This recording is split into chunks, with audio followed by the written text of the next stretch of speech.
Good morning, everybody, and welcome to Tuesday's episode of Trending. I'm Jamie. I'm Gareth. Today's show is sponsored by the brand new range of Ickonic coffee. It's not that brand new anymore. It's been out a few weeks. Head over to shop.ickonic.com and use the code TRENDING for 10% off. What's going on this morning then, mate? Dan Borgino. Good name, right? mate. If I've said his name correctly. He is Trump's pick for the new deputy director of the FBI. Obviously, Trump, we get grief if we talk about Trump, but it's MAGA. It is. Make America Great Again. So you would imagine then that the new deputy director of the FBI would be America first. So let's have a look, because someone says to him, what cause is the most close to your heart? Let's have a look. That's right. What cause is dear to your heart? Cause is dear to my Israel, defense of Israel. I'm shocked. I'd love to be shocked. But these days, not anymore, unfortunately. It is ridiculous how much Donald Trump's his first cabinet, to be fair, his first administration was all Israel firsters. The second one's just Israel first on steroids. Now, here's another video, because this one's sort of funny in a crazy kind of way. So this is a podcast. It's Timcast, isn't it? Tim Paul, I think his name is. Dan Borgino is having a conversation, and he's got lots of knowledge about Epstein, so he's like, right, this is what's going on. And he says that he was basically an intelligence agent for a Middle Eastern country, that they were wiretapping his rooms in his house, which we already know about, aeroplanes and stuff like that, that then obviously those foreign governments can use as leverage against American politicians, against leaders of industry, people of influence, corporations or whatever, people that are on that obviously client list of Epstein's. He's so close, but then he drops the ball. Let's have a look. About a year and a half after that, I'm in a green room at Fox, and I'm not going to say who because they didn't give me permission to share it. But the short story, but not who they are. It says, Epstein's an intelligence asset for people in the Middle East, right? I'm like, no, I didn't know that. I'm like, you sure of that? The person, let's say, is like, I'm absolutely sure of that. Right. So he doesn't know what country it is. Do you know what I mean? It's quite extraordinary. It's quite extraordinary. I'm surprised he didn't say it was Iran. Well, that would have been the final nail in the coffin for him, wouldn't it? I don't think he could go that far based on the fact that everyone in the world knows that Epstein was a Mossad agent. Ghislaine Maxwell was a Mossad agent. Her father was a Mossad agent who was killed by Mossad. Well, there's a book written about it, isn't there? A former Mossad agent, Through the Power of Deception, I think it's called, that spoke about the Robert Maxwell killing, how he was involved, and spoke about how Mossad used to blackmail foreign leaders and foreign people of influence by sending in honey traps, which is a typical one. Israeli women are very famous for being very attractive. You've then got obviously putting people in vulnerable situations, in compromising situations, cameras, audio, etc., Y and Z. And people that have spoken against Epstein, have spoken about it, said there were cameras in every room, there were microphones in every room, there was always things being recorded. Juliet Bryant spoke about that with Rich and when she was on your show. So it's quite clear who he was working for. Yeah, quite clear, and he would know that. So he's what I don't get is why has he said the first bit then? That's the only bit that's confusing, because you always say they don't do things by accident; they let them come out on purpose. So is he just got a bit, Johnny Big Bollocks and said a bit too much and then backtracked, or has he said this for a reason? That I'm interested in the psychology of why. There's always that. I think he is kind of saying something that everyone knows as well. He's saying it on Tim Paul's podcast like it's some kind of extraordinary revelation, when everyone knows exactly what was going on with Epstein in terms of having cameras in every room, bugging. Well, to be fair, we talked about Mossad. Boris Johnson, former UK Prime Minister, messed his hair up on purpose so he looks like a buffoon instead of a dark, deeply calculated, evil wrong-un.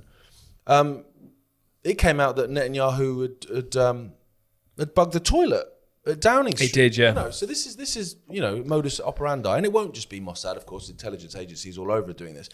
But bearing in mind, you see, this is the MAGA. This is America First. They keep telling us, so it must be true. They are going to release all the Epstein files. Well, he can't even admit in a podcast that it's Mossad and therefore Israel. He can't say it, but it will definitely come out when they do the great release of these files. And then you add that to what we were speaking about the other week, where the lady in charge of releasing Bobby Kennedy files, JFK files, Martin Luther King files, Epstein files.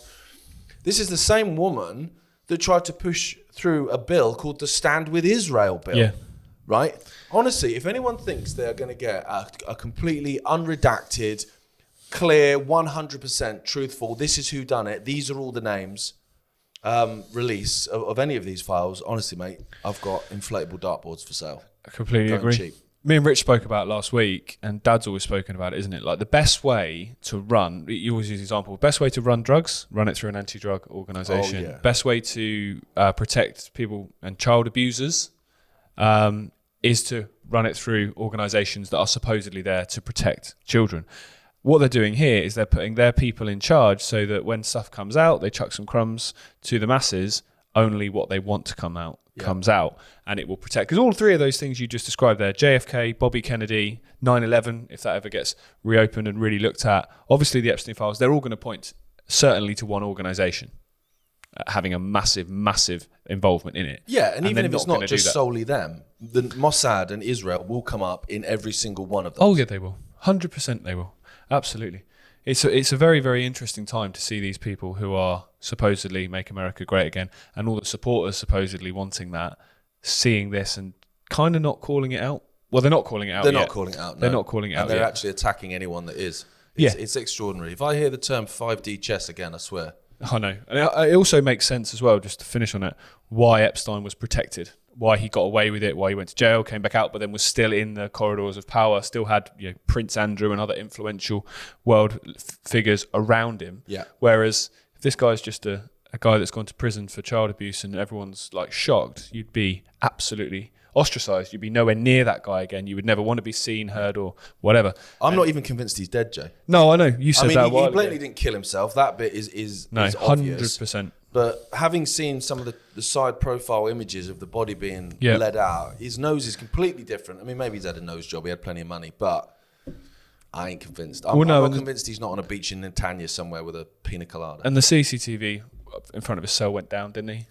There's a lot to ask questions. I think it all depends with him how high up the food chain he was, whether he was expendable for them, or whether he was, had a bit more influence than maybe a surface level influence, and therefore would have been got out rather than got rid of. I don't know. It's an interesting one. I think most people that have researched it know that the dynamic between him and Ghislaine was the one in the trousers. All day 100%. long. All day long. And they were both underneath Wexner. I mean, the more you look into it, he and his ranch in Ohio. Anyway, it's a rabbit hole. We're going to move on to the UN, because the UN General Assembly is sitting at the moment. Obviously, a massive topic of discussion is what's going on in Ukraine and the fact that there's initial talks between Russia and Ukraine in Saudi Arabia last week about ending the war. That's, we spoke about this last week, that it's theatre, the idea that Trump and the Europeans are fighting each other. It's this pseudo outrage at the way that he might do this, and we didn't see that come in. And there's they're giving you the illusion that there's kind of discrepancies between what they both want. They're frenemies. All of these exactly. People are. So, example, we spoke about this last week. I laid out this idea is the Trump pulling out of, or supposedly pulling out, well, that makes it a lot easier to justify a European army, doesn't it? Well, yeah. So we know that's what they want. And, they might now say, actually, we have to do this because we don't have security guarantees from America like we had in the past. They already said we need to increase spending in NATO spending from European countries. So that's again, they might be playing 5D chess, but it's certainly, what you see on the surface is not always what's going on behind. But based on what we're seeing from the UN here, there's been a couple of bills put forward on the third anniversary, I have to believe it is today, since this war in Ukraine began. And essentially, Russia and the US have kind of gone on the same side, where the US have called out the loss of life and, condemned that, but they've not gone as far as blaming Russia for the entire invasion. And as a result, basically everyone's got the knickers in a twist, particularly all the European countries, about how outrageous it is. Funnily enough, Israel also sided with the US and didn't call out Russia in the same way, but no one's talking about that, as did another few countries, including countries in Europe like Hungary and so on, and a lot abstained.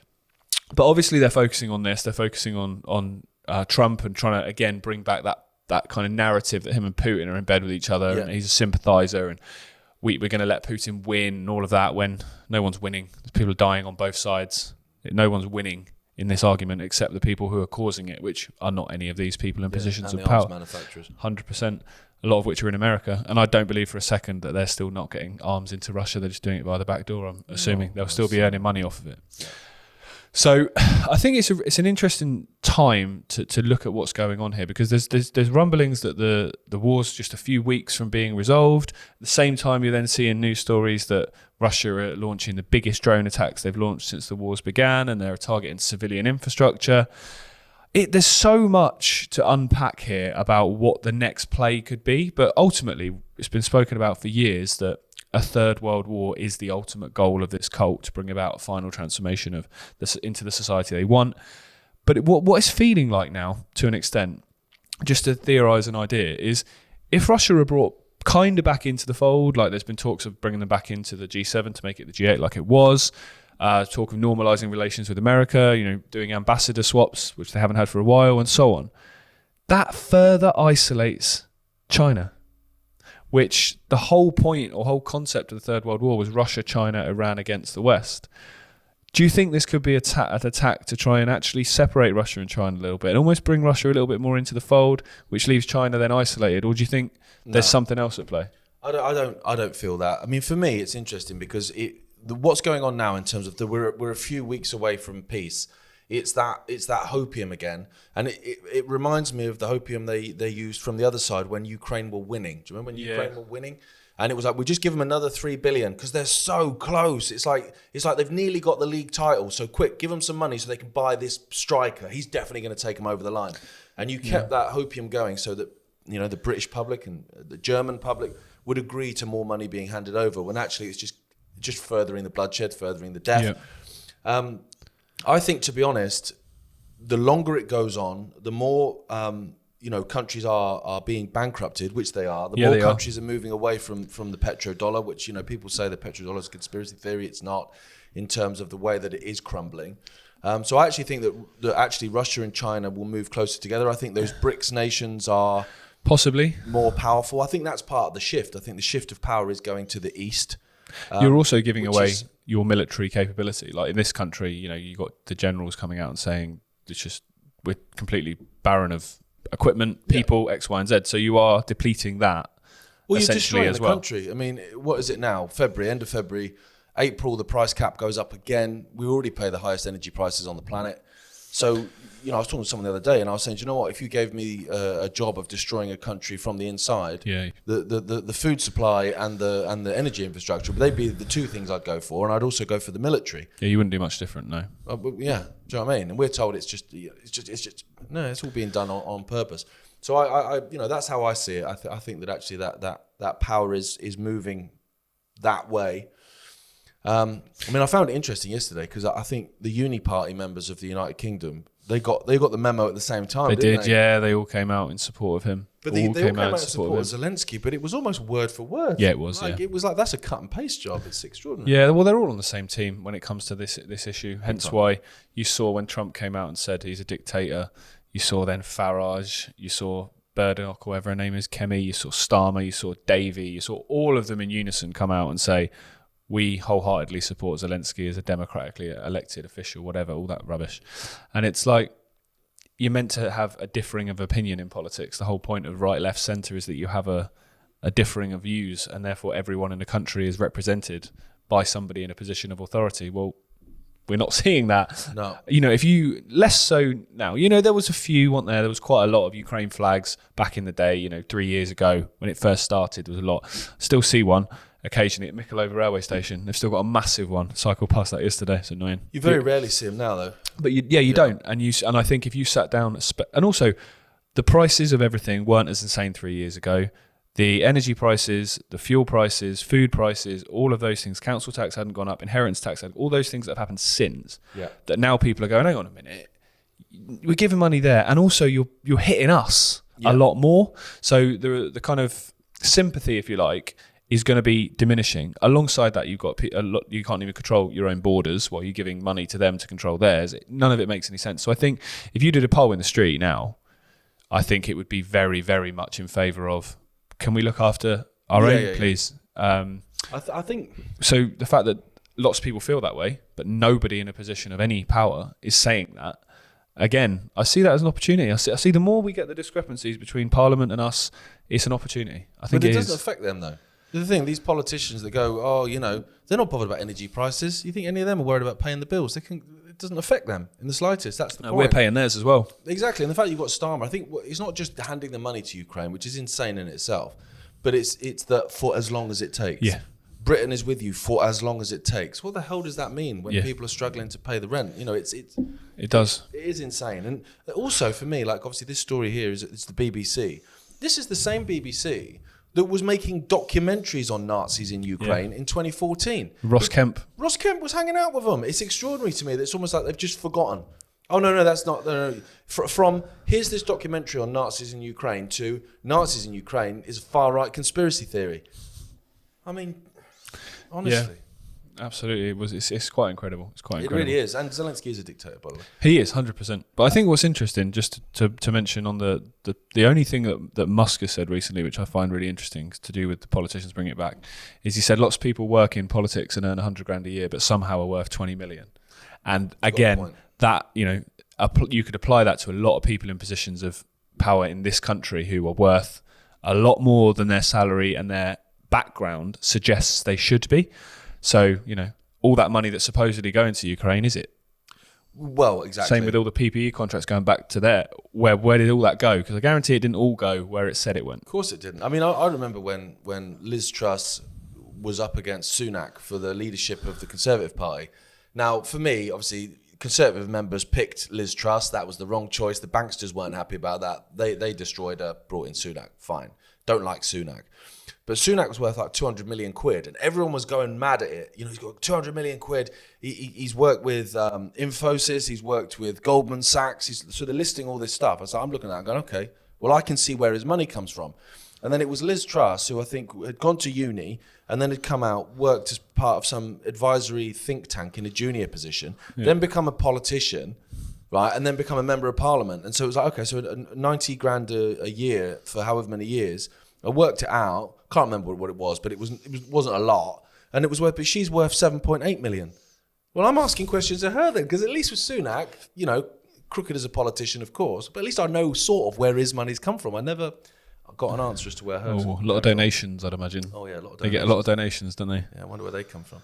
Okay, so this is another example of how amazing politicians are. They are the best among us. Ex-Tory minister says advisor defecated on someone's head at an orgy. I mean, who hasn't? And another dressed as Jimmy Savile. Okay, the diaries of Simon Hart rip the curtain back on the bizarre habits of his fellow party members in the dying months of the Conservative government. A senior advisor to the ousted Conservative government defecated. I love it. No one uses the term defecated. He shit on someone's head. Shit on someone's head. Or if you're going to, he pooed on his head then, fine. No one says defecated. On someone's head at an orgy. I love that the orgy bit's the afterthought. The outrage is the fact that someone's taking a dump on someone's head. The fact he's at an orgy, of course he is, he's a politician. One of the party's chief whips has sensationally revealed Simon Hart. What's funny about this is here's a picture of the story. Simon Hart is the one revealing it. He looks guilty as sin, right? His face looks like he's the one it landed on his head. If you could Photoshop that on his head now, doesn't he? He's got that face of, he tells the story because it happened to him, right?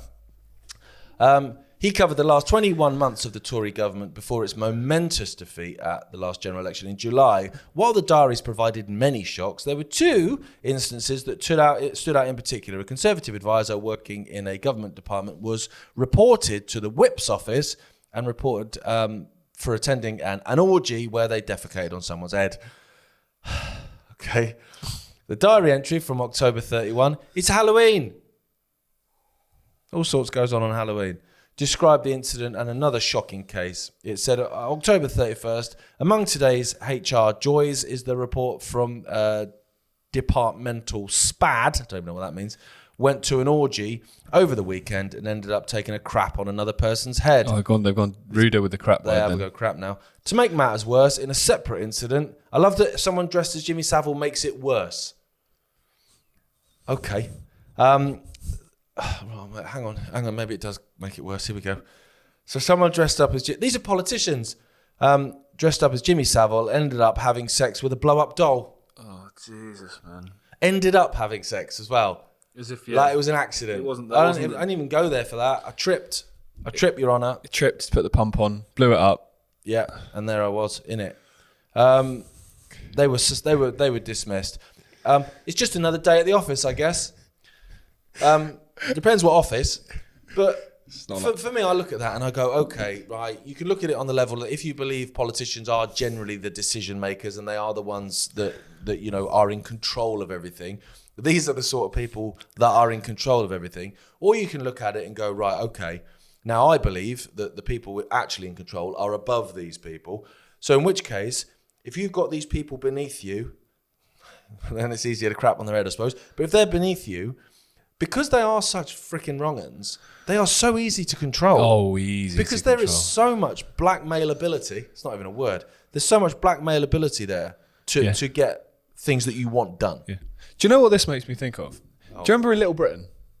Do you remember it was Matt Lucas played the woman and what's the other bloke called? David Williams played the bloke, and it was a politician who came out and went, I'd like to apologise. I was in the toilet yesterday and I was invited into a cubicle to talk with these two men about foreign policy. When I slipped, I ended up penetrating one of them. It just reminds me of that. When it's like I accidentally had a sex doll, because everyone's got one in their bag, just in case. It is the and then it accidentally blew up, and then you accidentally, got it all out. I love it. It's like that. He ended up. That wasn't the plan all along. No. But I mean, some people will argue and say what people get up to in private, as long as everyone was consenting, who cares? Who's consenting to have someone crap on their head? Well, he's got to stand still. So some people will argue that. But the point is, what a weird, messed up mind you've got to have to do stuff like this. The Jimmy Savile one for me is worse, because that's actually just sick. The guy is literally the epitome of the darkest human, or one of the darkest humans to ever exist. Why on earth you'd be doing that when you're in a position of power? And also, how thick have you got to be? People are going to be, when you're a politician or in any position of influence, loads of people would love to take you down a peg or two. Why would you do stuff like this and give them an opportunity to do that? It's so naive and ridiculous. If these things are connected. If the guy dressed as Jimmy Savile is the one that's taken the dump on the guy's head, maybe he's dressed up like that because he knows if he looks like Jimmy Savile, he'll get away with it for years. Probably. Quite possibly. He'll be protected. He'll be protected, won't he? You're right. These people are in positions of power, and this is what frustrates me. We say this all the time: is people forget the dynamic where it's the politicians that work for us, not the other way around. And you're giving them their power by thinking you have none, and going, "Oh, I don't like what they're doing," but continuing to do it anyway.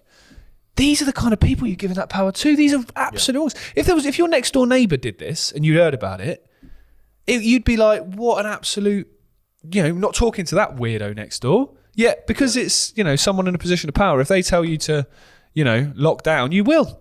Well, it's embarrassing, man. I think that's the point, actually. I'll be honest, I believe in freedom. So if there's two consenting people, exactly, that's what I was getting at. Take a dump on his head, I'm not bothered. The point is that then these people come out as bastions of morality, telling you what you can do. It's the same way as you'll find, a police officer or a politician or whatever that's like, we're going to crack down on drugs when they're sticking Charlie up their nose every Friday night. Well, yeah. It's the hypocrisy that winds me up. Well, yeah, there was famous images, weren't there, of George Osborne when he was in Parliament snorting lines left, right and centre. Mate, I've seen him in Parliament chewing his face off. Zelensky looks like he snorts a few in his spare time as well, or not so much in his spare time.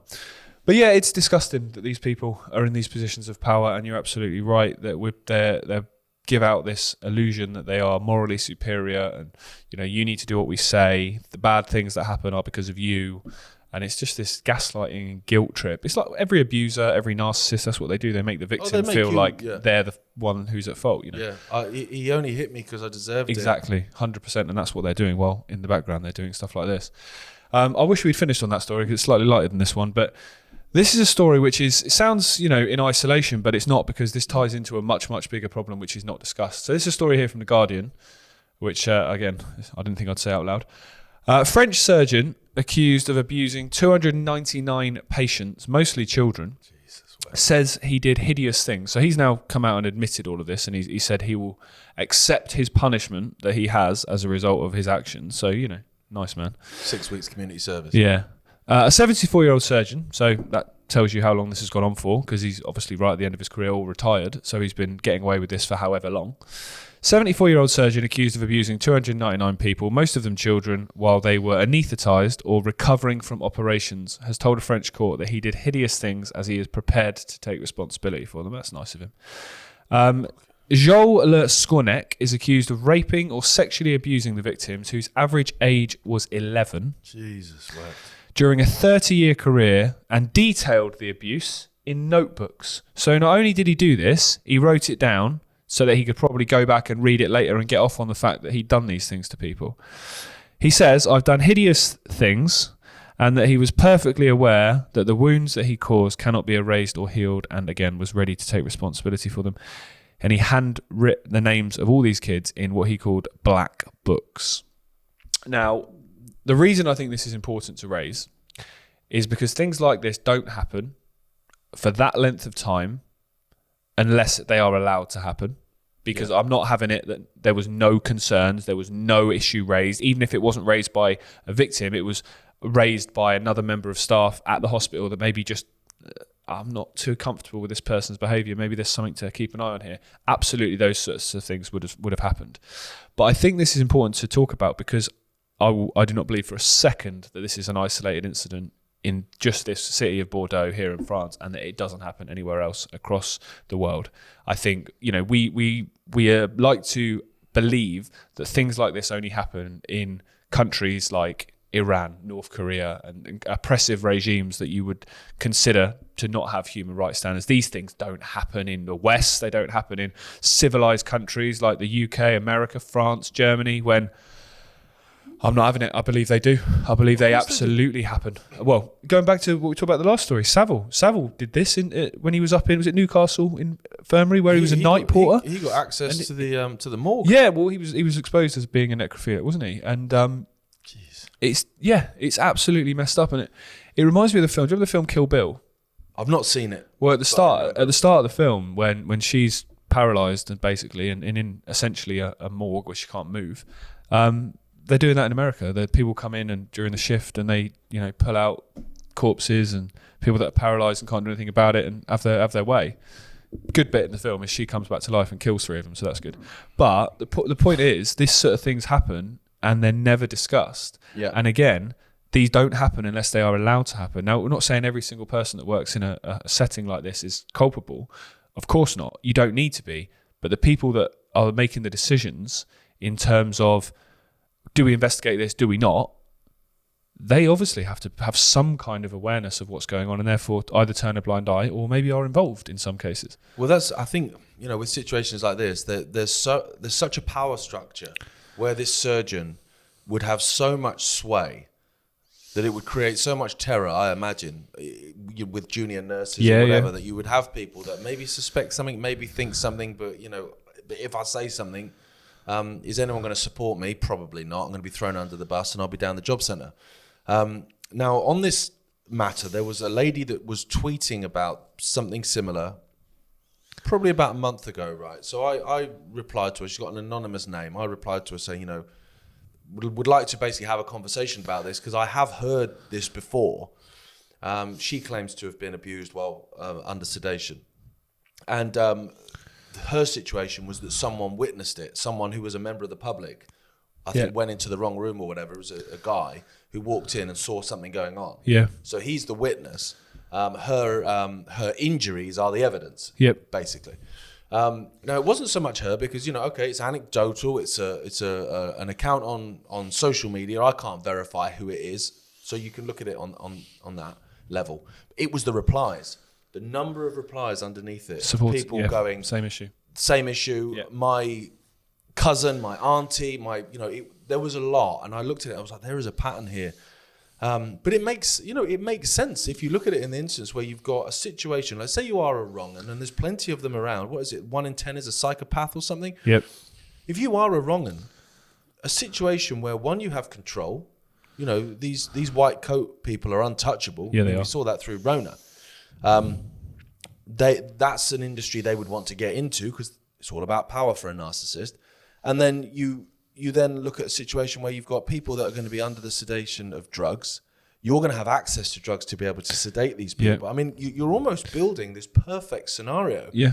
You're also going to have people that are very vulnerable that are looking towards the white coat for reassurance, for some protection, and as a result, vulnerable people are much easier to manipulate. Any narcissist, that's why they generally will target vulnerable people.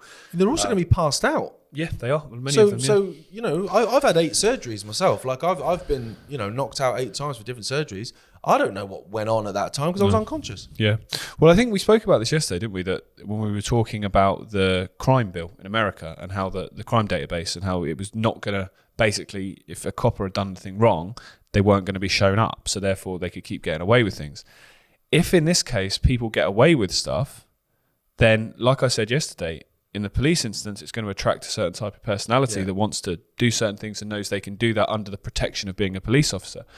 If it's the same here, where, you mentioned narcissists and people want power, if they know they're going to get no repercussions, again, it's going to encourage those type of personalities to go into these types of industries. And just going back to what we're talking about with Savile and how they kind of got away with it, is there was stories, wasn't there, of like secret doors and passages and ways that he could get into rooms. That's why he donated one of the reasons apparently he donated so much money to certain hospitals, could get into rooms completely undetected. And not only will that cause, the outcome where people will get abused, it could also then cause situations where the wrong people get accused of it because there's no evidence that somebody's key card went in that room, or no CCTV footage of a certain person going into whatever room. It's the opportunity for manipulation is absolutely extraordinary. And like you said, the sway that these people will have if these are senior figures, it's very much, medicine, more so than most, is very much a hierarchical structure.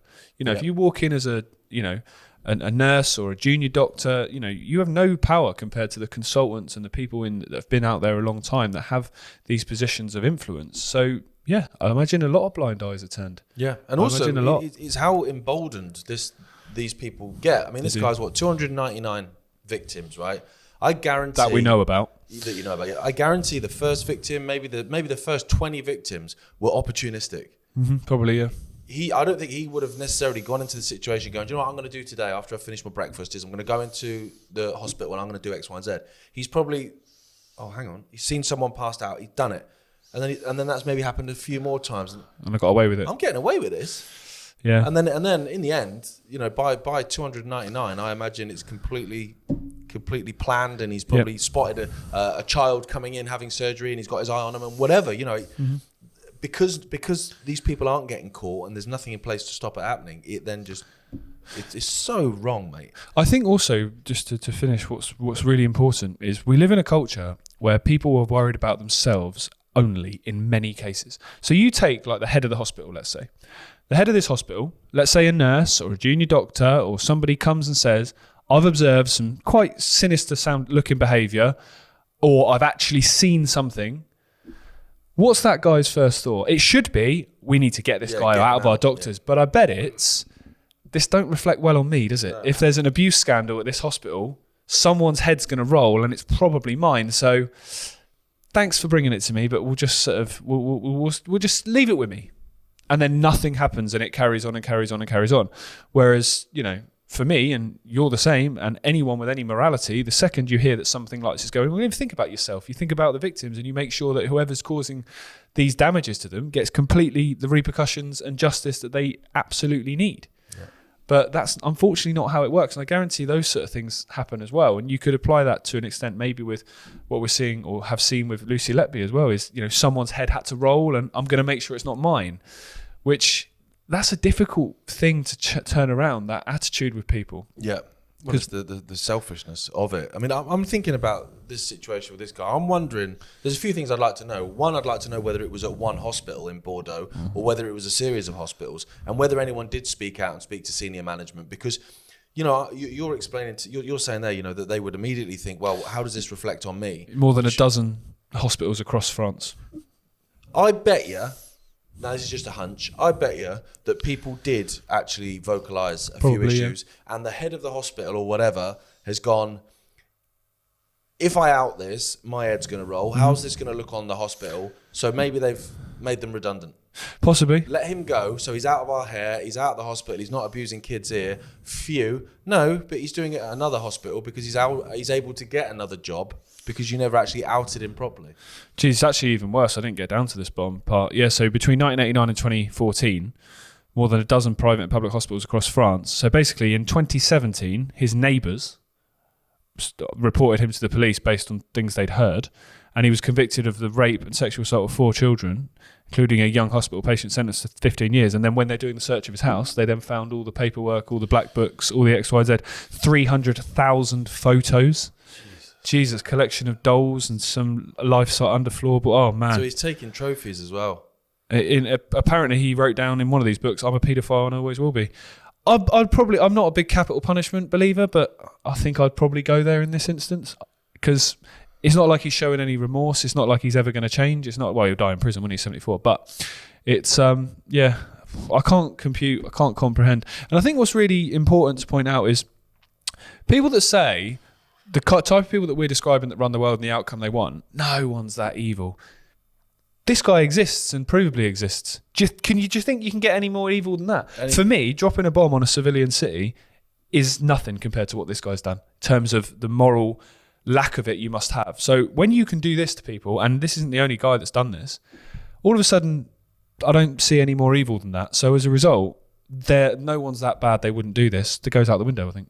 Yeah.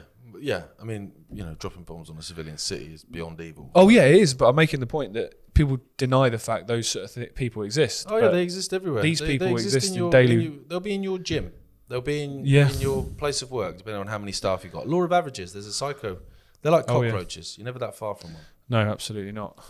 Well, I wish we'd finished on that. Yeah, I know. FBI we went from defecating on heads to I wish. But I think we can take away a tangible thing from this, which is if you have loved ones, children, elderly, vulnerable people going into hospital, it's important to have this knowledge in mind because you can look at this bit of knowledge and say it sounds negative, but being armed with actually potentially they're trying to do this or potentially there's an opportunity of this, it just makes you more vigilant, which I think is important because if you go in with complete naivety and give all your trust to these officials and these people, then you kind of putty in their hands. Whereas if you go in going, actually, I'm not going to be bullied around. I know that these sort of things happen. I'm going to keep my eye on them.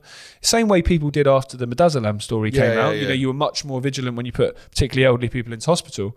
So I think this information is important. Yeah, absolutely important. If either of my girls were in hospital for whatever reason, if it was a routine, whatever, they wouldn't leave my side. No, same. Not a chance. That's a horrendous story. Today's show is sponsored by, again, it's not a brand new range of Ickonic coffee. Still a few weeks old. Yeah, it is good though, to be fair. If you head over to shop.ickonic.com, use the code TRENDING, you get 10% off, and all the profits from that go back into Ickonic to try and help us sort of expand what we're doing and get to as many people as possible. Right, thanks for tuning in. You'll be back tomorrow with Rich. Yep, looking forward to it. I'll be back on Friday. See you then. Bye for now.